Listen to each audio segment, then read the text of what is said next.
দুদিনীয়া কাৰ্যসূচীৰে নিজ সমষ্টি মাজুলীত উপস্থিত হৈছে ৰাজ্যৰ মুখ্যমন্ত্ৰী সৰ্বানন্দ সোণোৱাল। মাজুলী সুৰক্ষা সন্দৰ্ভত গড়মূৰ আৱৰ্ত ভৱনত ব্ৰহ্মপুত্ৰ বৰ্ডৰ উচ্চবৰ্গ বিষয়াসকলৰ লগত এক বৈঠকত মিলিত হয় মুখ্যমন্ত্ৰী সোণোৱালে। মাজুলী সুৰক্ষাৰ বাবে 200 কোটি টকাৰ পেকেজ ঘোষণা কৰাৰ লগতে মাজুলী সুৰক্ষাৰ কাম অতি লেহেমীয়া আৰু বিসংগতিপূৰ্ণ হোৱা বুলি তেওঁ প্ৰকাশ কৰে। ইয়াৰ উপৰিও কেইবাটাও কাৰ্যসূচীত অংশ ল'ব মুখ্যমন্ত্ৰী সোণোৱালে।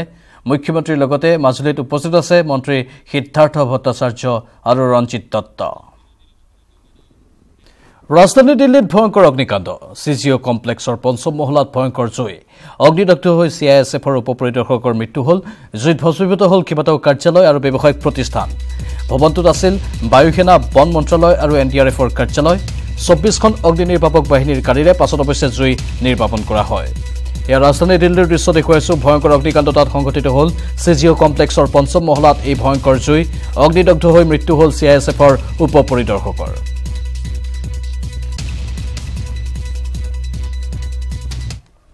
এক ব্ৰেকিং নিউজ। হৰিজনলৈ প্ৰধানমন্ত্ৰী মোদীৰ 20 লাখ টকা। প্ৰধানমন্ত্ৰী মোদীয়ে ব্যক্তিগত জমা চাফাই কৰ্মী কল্যাণৰ বাবে আগবঢ়াইছে এই ধনৰাশি।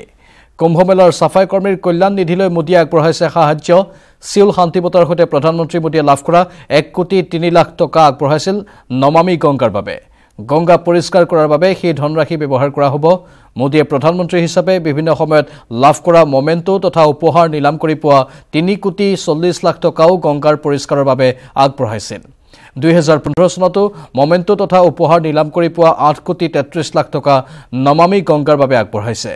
গুজৰাটৰ মুখ্যমন্ত্ৰী হিচাপে লাভ কৰা উপহাৰ নিলাম কৰি পোৱা 89 কোটি 96 লাখ টকা গুজৰাটৰ কন্যা শিশুৰ শিক্ষাৰ বাবে আগবঢ়াইছিল। তদুপৰি মুখ্যমন্ত্ৰী হৈ থকা কালত ব্যক্তিগত জমাৰ পৰা 21 লাখ টকা কন্যাৰ শিশুৰ শিক্ষাৰ বাবে আগবঢ়াইছিল।